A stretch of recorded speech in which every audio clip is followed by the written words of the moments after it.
I'm Joaquin Carbonara, the chair of the DSA program, and I'm pleased to introduce today's speaker, Joe Trapp. Joe is the founder and CEO of Third Estate Analytics, a company which provides software tools to help developers and investors understand and use data to affect change in neighborhoods. Joe graduated from the University of Buffalo School of Law with a concentration in finance and development, and also worked with his family's law firm, Trapp PLLC, where he serves as an associate attorney focusing on corporate, nonprofit, and municipal law. Today, Joe will be speaking about how to build and balance your data science team. Thank you for joining us today. Joe, you can start whenever you are ready. Thank you for coming. Perfect. Thank you, Professor, for having me. So hopefully this goes well. I wanted to plan as it's the first lecture, a softer entry into the discussion. So the point of this is it's less academic and more about you're all starting or ending your careers in education, and you're about to start real life. So this should give you a perspective of how kind of an employer looks at these teams and how to build it, and where you fit within the data science team framework. If you're starting your own company, this should be helpful as well. Joaquin went through kind of what my company does. I will frame it in other ways to help you kind of understand what we're going through here. You can kind of think of us as a PropTech or GovTech company. We use algorithms to cause physical change to properties in the real world by following pathways of various laws, and we use automation to follow those pathways to their natural conclusion. So we're testing for compliance with laws, and then we're exploiting technical deficiencies to obtain our users' end goals. This fits really well into the business analytics field. We use Salesforce automations. I mean, as people on this call who are working with me can tell you, we have complex state machines we've designed. So when you're dealing in the world of law, you're dealing with some really sophisticated other areas. So you have to. So building a well-balanced team is so important. All right, great. So when we're building a well-balanced team, we're talking about computer scientists are kind of the backbone of a good SaaS company, and within that, the category of data scientists and data analysts kind of reigns supreme. Unfortunately for people like me, Harvard said that the sexiest job, well, the Harvard Business Review said that the sexiest job of the 21st century is the data scientist, right? So I should be able to build being on the business side, I should be able to build a rock star team, right? Well, unfortunately, that's not always the case. This field is in the middle of a Wild West-like transformation. So the way that these jobs are evolving is happening very quickly, and we'll go through all of this in a bit. So as the technology upgrades and becomes more user-friendly, we've got people who, before when you had to have all coders, now you can have some more business savvy folks who are a little bit weaker on the coding side, which is where you'll see more analysts rather than the data scientists. And the field is sexy in that the new entrants are bringing with them transformative approaches. So when you had a very academic, very scientific discipline before, new thoughts are coming in about how things should be done and ways that we can approach it. But, I always like to start with history to kind of get a sense of the base. So the gentleman who wrote that Harvard article, right, he was claimed to be one of the people who coined the term data scientist in around 2008, right, when he and his friends were the leads of data and analytics efforts at places like LinkedIn and Facebook. So at that time, they described the position of data scientist as a high-ranking professional with a training and curiosity to make discoveries in the world of big data. So while that might be a good demarcation point for this industry's renaissance, and we'll discuss that shortly, to understand what's going on in the core of the industry and how to build a team around it, we really need to pay homage to the groundwork laid before the late 2000s. So you'll see here I have a little graph. We'll go through it. So let's start in the late 50s, early 60s, right? In 1958, we've got Hans-Peter Lund, who was a researcher at IBM, using the term business intelligence in a scholarly article. So he was using the dictionary definition of intelligence, which is the ability to apprehend the interrelationship of presented facts in such a way as to guide action towards a desired goal. By 1962, we've got John W. Tukey writing The Future of Data Analysis. So that's widely seen as the first use of the term data science.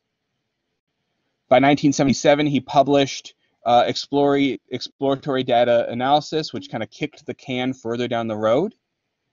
And in that, he argued that more emphasis was needed to be placed on using data to suggest hypotheses, to test.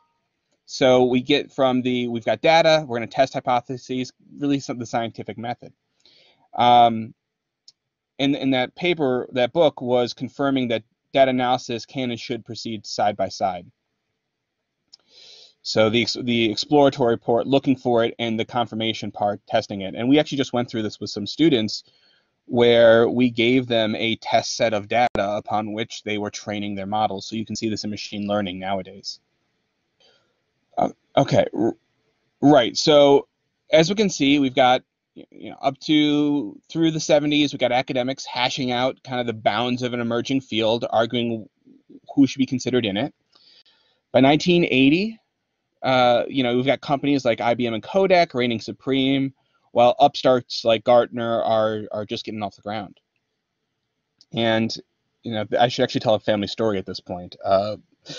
Late 70s, my mother's graduating from college and with a master's in with an undergrad in math, and she was getting recruited by IBM, Kodak, big companies like that, to help bridge the gap between the software teams and the hardware teams. And mind you, this is an area when computers are running on cards. But even then, we were starting to recognize the fact that having some type of bridge position so that everyone could understand what was going on as a whole was rising in importance. All right, so moving right along. In 1989, we got Howard Dresner, who for over a decade was at Gartner, proposed the term business intelligence as an umbrella term to describe concepts and methods to improve business decision making by using fact-based support systems. This is where we start moving into the next generation, right? But people didn't start adopting his term until the late 90s, and now he's really seen as kind of a transformative figure in the field. So business intelligence, as it's understood today, said to have evolved from the decision support systems that began in the 60s, right, what we were talking about, and they were developed through the mid-80s. And by the 1990s, we've got a new moniker. We're really talking business intelligence in there too. And so through the 1990s, data science evolves to a more defined field. We've got business intelligence, and I like to break that into 4 areas from the 1990s to about now. Excuse me. So BI1 refers to 1.0, right? Refers to an era of business intelligence that existed through the late 90s and early 2000s. So at its core, we have 2 components: data and reports, and aggregation and presentation. So we've got computers, we've got data, people are getting reports, we're kind of putting together into something that's usable, but we're not quite there yet. BI 2.0, right, the next step was in the mid to late 2000s, where business intelligence went far beyond the simple data and reporting by integrating near real-time processing, collaboration, self-service, discoverability, and as well as offline and online access. And then, yeah, I'm going to skip this part. So then now we get to BI 3.0, right? The third level, which we're talking in the 2010s, and you can really say that social media was pushing people through that, and that's kind of, the amount of information that became available through social media was crazy, and this is where I kind of say we get wonky with BI 3.0 and BI 4.0. With social media, with everything going on, we're starting getting collaboration, right? Crowdsourcing is now king, and data latency is death. So now, if we agree that somewhere within the 2010s, if not around now, 2020, with the BI 4.0 movement, that movement is being led by the emergence of machine learning technologies, as well as real-time data analysis, catalyzed by the evolution of trends like the Internet of Things.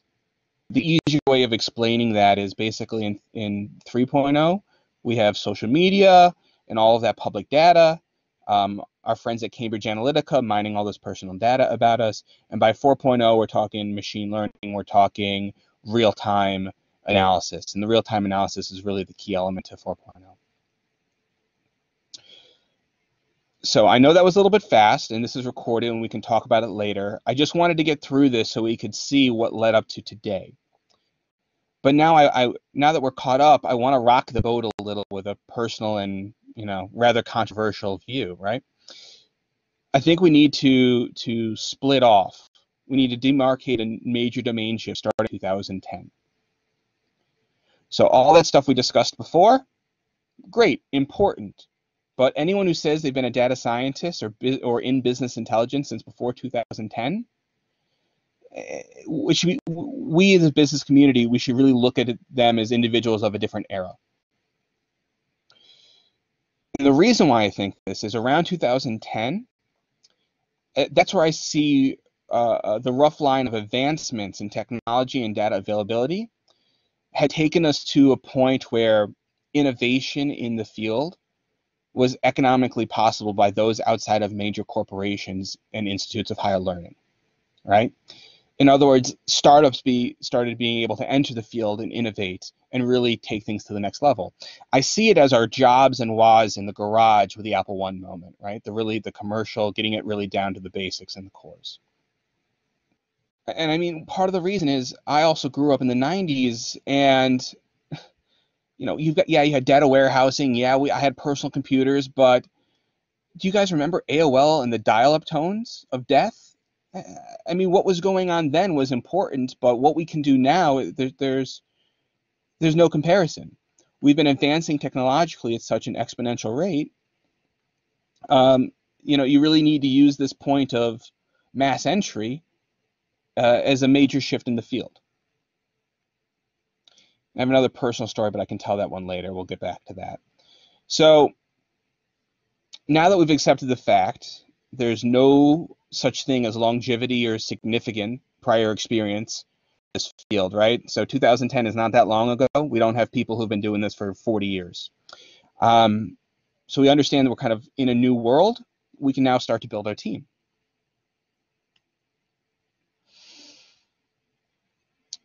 Now, the way we talk about this, I could give 3 different presentations and do it 3 different ways, right? This is my personal favorite. I see 4 major pillars. I see us having business people who kind of develop the overall plan of what needs to happen, what's going to be making money, like the core guidelines, the framework. I see the communication folks who keep the ship running. They're the ones who make sure that what the business people are saying as a general outline gets translated into an executable format by the computer science people. And the computer scientists are the actual product builders, right? That's where we have our data scientists, our data analysts, etc. Right? Without them, you don't have whatever your widget you're selling. They build and maintain it. And lastly, we have what I call the mathematicians, right? I like to think of them as the free radicals in the company, whose job is to provide high-level innovation in the way things are done to increase things such as accuracy and efficiency and basically make overall improvements. So those are the four major pillars, from the overall guidelines all the way to mixing it up with free mathematicians. To drill down a little bit more, so you can understand the more specific roles within it, to understand where you might fit, I broke down some more standard titles and tasks. In the business line, you have your sales people who are going to go sell the thing. You've got your finance people who go raise the money and make sure you don't go broke. Those are pretty standard. What I want to pay special attention to is the domain expert.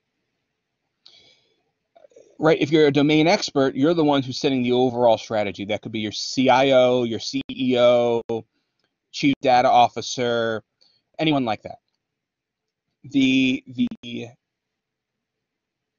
hard part, right, if you're a domain expert, you have to work even harder, because you have to learn the communication, you have to learn the computer science, you have to learn the math elements so that you can plan everything so that it roughly fits and people have a general idea of what's going on in the other categories.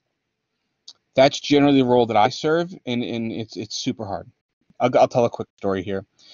I had a web designer, lovely guy, was going on, and we were doing our first website probably 10 years ago. And not 10 years ago, five or no, years ago now. Anywho, he was going on about how we had to custom build the site. And I didn't know anything about WordPress or, those types of sites. So we spent hours and hours and hours building this site because it was less easy to hack and all these other reasons, right? But if I had known better, all the work we spent hundreds of hours doing to make it custom, I made something that was good enough to work on WordPress over the weekend. So in that case, it was really up to me to have decided that, the perfect is the enemy of the good. But because I didn't understand what the computer science team actually had to do, I wasn't able to make that call. So if you fancy yourself on the business side of it, right, you have to really understand all of the other pillars. When it comes to communication, that's king, right? I might have one of the harder jobs, but if I can't communicate to the team, we've got a big problem. And I got lucky. Generally, when we work with students at UB or Buff State, one of the members really stands out as someone who is able to distill what I'm saying on the business side to the mathematicians or computer scientists, the data analysts, the data scientists. So what I have here, I've got marketing and customer service as well. Those are pretty standard. But in the SaaS world, what you're looking at is HR team leaders, right? Some of you may have learned the Scrum methodologies and all of those types of ways of getting projects done. That all fits into this communication element. When you're doing sprints and you're testing things every 2 weeks, it's to make sure the business people had communicated effectively and every understanding had gone the right way. Because if you don't understand it, you have a big problem.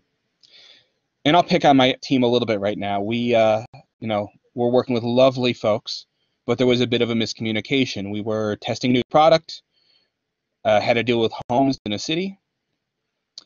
The test case was, 1,000 homes, and we were trying to apply it to the whole city. Well, when I said we were uploading and doing the next level, I did not appropriately convey the fact that we were supposed to drop the smaller data sets and go directly to doing the whole city. That miscommunication set us back over a week, because then we had to go back, explain what was wrong and everything else. Each one of those miscommunications, one of those missteps, is a huge problem for the team. It costs money, it costs time, it costs resources. You might miss a deadline to get a product to a client. They're huge problems, and that's why that team is so important. So this category is the computer scientist, right? That should be most of the folks on this call. This team, the computer science category, right? I really see that as the category where skill balance is the primary focus, right? When I was talking about business, I said, in this case, it's really domain experts. When I talked about communication, I said, we're really talking HR team leaders. In computer science, you need a little bit of everything, and you need them well balanced. Because this is an example I like to give, right? You can have a highly functional killer backend, but if users can't navigate the site easily, then what's the point, right? No one can get to the backend to use it. Similarly, if you have a great site, but when a user goes and takes an action and the information they get back is garbage because the backend's not working, right? Your accuracy rate is 10%, it's negligible. Then what's the point of them going through the exercise of using the cool website? So you need a little bit of everything in this category when you're dealing with SaaS companies and the like. And for those of you, and we'll get into this more later with value, but for those of you who can flop between different lines, right? You're a data analyst, but you're learning a lot more all different types of code. So you can switch over to a little bit more data science. Or you're an analyst who's learning more about human-centered design. So you're a data analyst, but you're familiar with far more deep UI UX theories. That pretty much wraps up that category. Our last major team role category are your mathematicians. And I mean, this category always fascinates me because it varies wildly based on kind of what business you're in. Generally, I see successful data science teams in the SaaS world that are weighted heavily with statisticians. So if you're in stats, generally you're pretty flexible across the board. If you're in a fintech company, I see a fair share of that. We get more into economists and econometrics. And if you're playing around with insurance or some healthcare fields, I run into more of my actuarial friends. When we go to the math, that's where I said we have the free radicals. You throw in some free thinkers, you throw in some new ways of looking at the equations, and that's what really drives things. For those of you who have seen America's cinema lately, I mean, there are TV shows coming out about mathematicians. Oh, he made a algorithm to predict weather, and his roommate realized it could be used in finance. They made billions of dollars, right? There's a lot of flow between them. And for those of you who were listening beforehand, what Joaquin and I were talking about is we were talking about friends of ours who are physicists, who were doing lasers and things like that, and are now data scientists, and they're taking work on the human genome, which is actually something we do. We took work that we did at a medical research lab in the human genome and translated it to property and real estate and things like that, right? If you're able to use math to find patterns in data, what you're finding a pattern in is irrelevant. It could be the human genome, it could be property, it could be sale records of a business that sells widgets. It doesn't matter. So now that we know kind of where you can fit in, how do you prove your value to whatever business we're talking about? I wasn't sure exactly how to show this, so what I did is I kind of put the things that were more about efficiency on the top and the traits that were more about showing your value on the bottom. A lot of these bleed over on both sides, but just a good way to kind of keep things in your mind. So your ability to use third-party tools like Monday.com, Slack, Salesforce, things that allow you to collaborate much more cleanly and efficiently, really help move things along because it lowers the communication lag between people. And a lot of these tools were things that we adopted, at least for my company particularly, post-COVID. So when COVID was putting us through this. And I will tell you, when you're dealing with, so say you go to hire contract labor out of, I don't know, the Ukraine or the Philippines, places like that, right? We have got friends who do contract labor out of both those places. What we realized is that being able to use things like Slack were far more effective than having Zoom calls, because people were able to take it and put it directly into Google Translate, take the conversations. So though it was a little bit slower than having face-to-face conversations, we were able to really take advantage of the efficiency there. And if you didn't know how to use Slack, or you didn't know how to use these, you were really at a disadvantage. In terms of time tracking, right, that's just the general measure. So if, for example, we have two students who were coding to get to the same solution. If one person can do it if one person's solution takes an hour to code and the other person's takes a day, you want to be using the solution that takes an hour. For those of you who are in coding and are dealing with long codes, you are familiar with the term hairballs. Basically, when code gets really long and gets really complex, weird things can happen that can cause problems. So when you're tracking your time and the time it takes you to do things, you'll notice that you're naturally faster at some types of tasks and slower at others. So you'll be better able to know where you fit in a team based on the speed you can accomplish a task. But speed's not the only thing. That's why I have error rate on there, right? You can do something fast, but doing it fast doesn't mean you're doing it well. So you want to also figure out, like, if you're writing this code and you're working really hard and it has a lot of problems, then you're not really doing things quickly. You have to go back and fix it.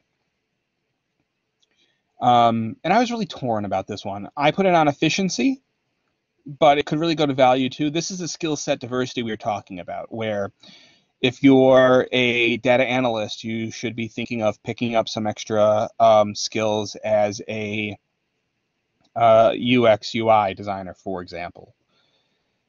I say that's an efficiency mainly because normally a lot of businesses, I've seen this in universities first. I don't see this in the business world, save for with startups. Generally, if there's a position, people are hiring someone who fits very snugly within that position. If they want a systems, they hire a systems architect who has that as a primary skill rather than whatever else they can do. So your ability to understand other fields is more about helping interface what you do with other folks. But if we're talking about universities and where it's become more like a value play there, universities are hiring professors who are trained in multiple fields, not only because they can have they've been having better lectures, more interesting lectures, but also it's allowed some universities to hire less people. So I've seen it more turn into a value play. So you can argue later that, hey, you don't need to hire two people, you me. But I haven't seen big business or other places really go that way yet. So just to keep that in mind. When you're talking about value, a lot of this learning I took from Professor Carbonara and Professor Pavan over at University of Buffalo. They've been having their students work really hard to get Salesforce certificates, all these types of third-party certificates to show that they're proficient in a certain area. This field, because it's very much like a read, there are lots of micro training courses you can get under your belt and say, I'm proficient at this, I'm proficient at this, and be verified by a third party. Every time you do that, you're increasing your value because you've got that third party verification. You can actually look at that more on the awards side. In terms of presentations, every paper you write, every blog post you put out, every Medium like what I'm doing today, that goes to show your value because you are disseminating information. If you're wrong, hopefully people call you on it. And if you're right, hopefully you'll be able to elicit discussion, so you'll be able to think more deeply about whatever matter you're presenting on. And frankly, the more presentations you get and the more presentations you give, the closer you will be to be considered an authority in your field, and that has value. You can also go and, the other traditional way, awards, winning business plan competitions, winning hackathons, things like that. Patents are always great. If you get a patent, it's not only does it have economic value for you, but depending on where the IP is, you might be able to take it with you, so you're bringing extra value to the company. For example, there's a wonderful, brilliant young man at ACV Auctions who I won't name, but maybe he's in his early 20s now, but he went like right out of high school in ACV and has a whole bunch of patents for a whole bunch of their hardcore tech. And he went back to school, just kind of finish up to get his degree because he wanted to, but he didn't need that to be marketable. Those patents alone were proof of his education. So moving on to the next section, that's kind of how you take night classes. With Khan Academy and things like that, there's so many things you can be doing to improve your value to a company or even to yourself. The point is, you got to keep learning. You can't be stagnant, especially in a field that, as we established earlier, is just chugging along at lightning pace. Here is I think it's important for people to understand kind of the levels of a company so you can understand where you fit in. Because you might not always, especially in a complex environment, you might not always want to go in and apply as a full-time person. You might want to go in and say, I'm going to get this internship while I'm in school to figure out if I actually like that particular field. And if you look at the top is the easiest to get into, right? But the company has kind of the least control over, all the way to the hardest to kind of get into with different values. So you're normally talking, for most of the students here, you're normally talking about going in as an intern or trying to pick up a job as a full-time staff. For those of you who are getting your master's or other higher degrees, you could be talking mid-level management or higher. But the point I really wanted to make with this was people should often think of the partners and independent contractor route, especially if you have patents and other things in your field and you're not sure you're going to like a particular job type. The going into a company and saying, you need this small project done, I can do it for you as an independent contractor, has a lot of value to certain businesses and certain companies. I won't go through the names of specific companies for their sake, but I can give you an example from the law side, right?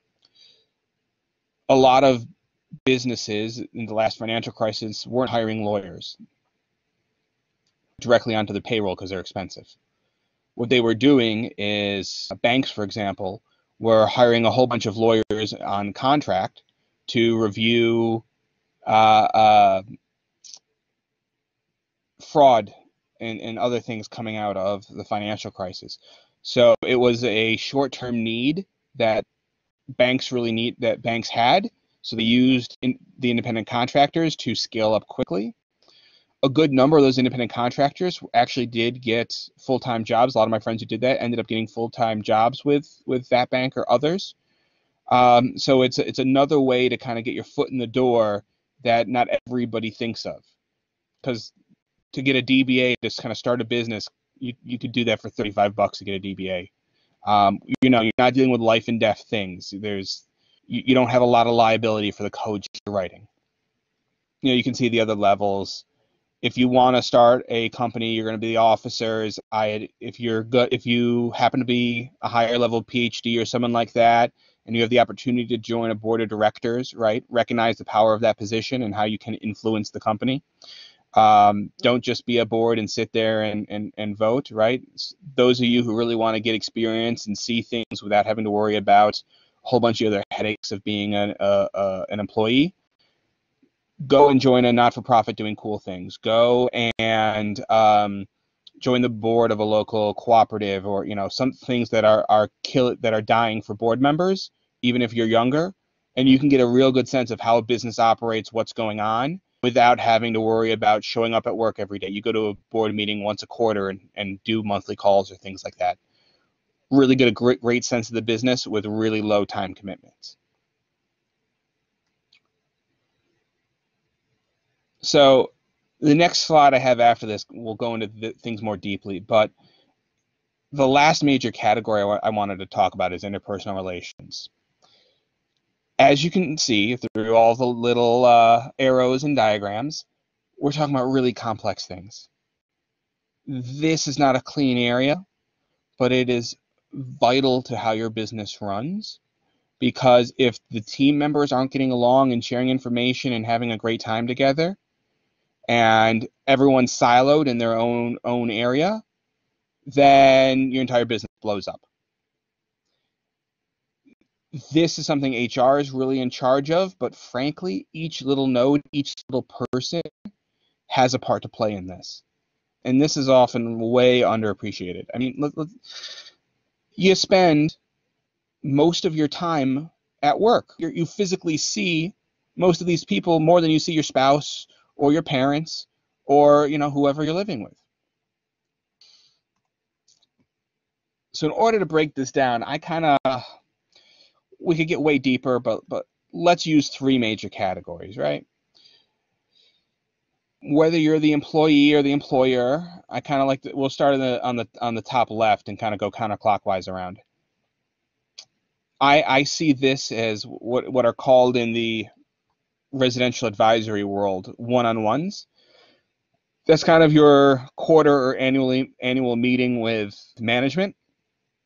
If you're a manager, it's important to give really great feedback so that people who are doing good things are praised on their success, and people who need improvement can understand the exact steps they need to take in order to improve. You don't want to do these too frequently because it becomes tedious, but almost every business has an annual review. If you're an employee, take that seriously.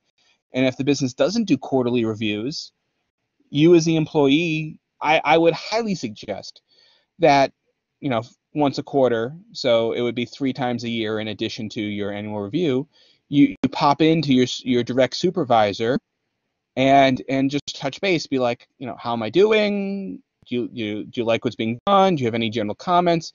Just to make sure that you're on track. This will also, if you're in a big business, this will also help improve the chances of rapid promotion. The next major category that has to do with interpersonal relationships is, I like to say it is the think outside the box part of it, right? If you're now there are some businesses that hire people who only say yes. Fortunately, I don't see that as frequently in the data science, in the SaaS data science tech world. But your ability to take the next step, your ability to beyond, your ability to make connections that maybe a boss may have missed. For most people in this field, remember that definition we talked about from the Harvard article before about people who are data scientists really being categorized by high-level folks who are free-thinking and inventive? This is where you prove that. You don't want to be just a yes person. You want to provide ideas, but do so in a way that maintains and is sensitive to those relationships, but still keeps pushing things forward.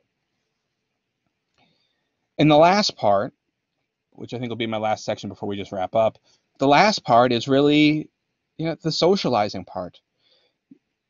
Most people, when they talk about team building and business, they don't talk about this as much, but it's vital, right? How many times have you had a good idea while taking a shower, right? When your mind is on other things. We're talking about complex, hard issues, right? You're a data scientist. You're not in a field picking blueberries. This stuff is mentally difficult. You need breaks. You need to go out and meet your coworkers and talk about family and talk about other things. Those mental breaks will not only help you get experiences that will allow you to see the world that you're dealing with in new light, but it will also keep you from cracking. Because for those of us who have pulled a 24 or 48 in the office, by that I mean people who've done overnights in the office because you're trying to get something done, when you're exhausted and you start snapping at each other, it does a ton of harm. It does a ton of harm. So you need to make sure that you take the appropriate breaks so that you can keep operating as a well-oiled machine. Yeah, so that's really, as I said, I know I got a little excited by the history part, and that was a little bit longer, but this is really the basics of team building in kind of a SaaS data science world, where most of the types of businesses you folks who are students will be looking to join. From an employer's perspective, this is kind of what we see. And I didn't mention this before, but I personally don't practice employment law, but our firm does a lot of it, and both my parents do a lot of employment. So these are the types of things we've seen over the years kind of arise in these particular types of businesses. So with the last 15 minutes or so, take some questions and we'll go from there. Thanks so much, Joe. Questions, hands. Heather has a question. Hi, thank you so much for your talk. It was really great. You were mentioning creating blog posts and things like that to show your expertise in what you can do. I was just wondering, could you possibly give a couple examples of maybe places or ideas or things that you have done or you've seen other people do in this area that potentially maybe some of our students could do to showcase what their abilities are? Sure, absolutely. So I'll give a couple examples. When I was working at a research lab, the professor, and the reason why I want to give this example first is because it puts the onus on the professors and not the students. I must have been 18, 19, right? And I was passably smart, but I wasn't like some of my friends who were doing hardcore coding there. But I could give a presentation, I could talk. My professor at the time in the research world, they're called principal investigators, right? He was a more controversial figure. He was head of the department, so he was such a high up figure. He had the ability to take students, and he didn't want his colleagues to ask him the hard questions when he was presenting controversial ideas. So he sent students like me up there to present them. So we did a panel of us up there presenting, the ideas, the work we were doing in a more controversial way. So when I was just getting my feet wet, I was presenting at a major national conference because that professor took me with him to that conference and gave me that opportunity. So I urge professors and people like that who have those opportunities to take students to those, and students to inquire about that from the professors. Apart from that, though, there are other opportunities where students themselves or graduates could get involved with the local trade association. Now, if you want to be in the not-for-profit world, which there are data scientists in that world, go join the Young Nonprofit Professionals. If you want to do data science and law because you're going to work for Hein Online or Fastcase or someone like that, join the local bar association. By doing that and talking to people, you get the opportunity to go give presentations that way. Those types of entities are run by older folks who really don't have the time to give presentations, but they all do. If you go and offer and actually execute, you'll rise to the ranks quickly because there are a lot of people who offer, but very few people who execute. So those are the more formal ways. If you want to get tricky about it, if you're very good at social media and things like that, and you have well curated, especially Twitter. And to be honest, I do this myself a little bit with Twitter, and I've only really seen this successfully executed on in Twitter, unless you're doing some of the very interesting things going on with Instagram with sales and you're into fashion and things like that.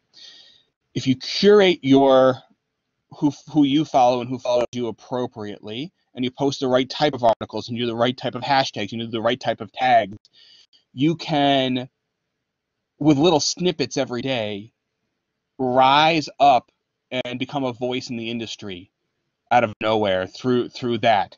So if you're particularly good at social media, I would highly recommend you do that. Does that answer your question? I could keep going on about this. I love this stuff. But Heather, does that answer the question sufficiently, or would you like me to give some more examples? Yeah, definitely. I think those were some great options. And of course, there are business plan competitions and essay competitions in different fields, and you can always write academic papers and submit them for review to peer-reviewed journals. All the kind of standard things that we've seen before, and everyone should be thinking about and working on. Okay, does anyone have another question? Eric, go ahead, sir. Joe, thanks so much for the presentation. I appreciate it. In terms of execution as excellence, that stirs me because I want to perform, and I appreciate that kind of motivating and coaching statement. Yeah, UX, user-centered design, and user interface design, and human-centered design, they all fascinate me. So I'd love to hear you for another minute on it. Yeah, sure. So I'll tell that story. I was judging. You guys should all do hackathons. I'll tell you that right now. I was judging Brick Hack, which is RIT's hackathon, and I was chatting with one of the other judges. And one of the reasons why I went up to him is he was like a very trendy. You could tell he was a trendy artist guy. He had the round glasses. He had the old school camera with that definitely had film. It was not digital. And so I was talking to him. I'm like, what's going on? Well, he was teaching the human-computer interface, the human-centered design, all of those types of things. And he, as an artist, was brought in to really get the computer scientists, the UX, UI developers too, to really understand the art that goes behind the engagement piece. Now, my friends who are artists are going to have different opinions, and I'm not going to pretend to be able to do this like they can. What I will tell you from the business side is that the perfect is especially the enemy of the good here. Different people have different ways they like to see things. The way we consume media is always changing. I mean, it's like fashion. I wish I could show you the websites I originally designed when I started and what we have now. Netflix is a good example. And actually, I should be able to pull up over here.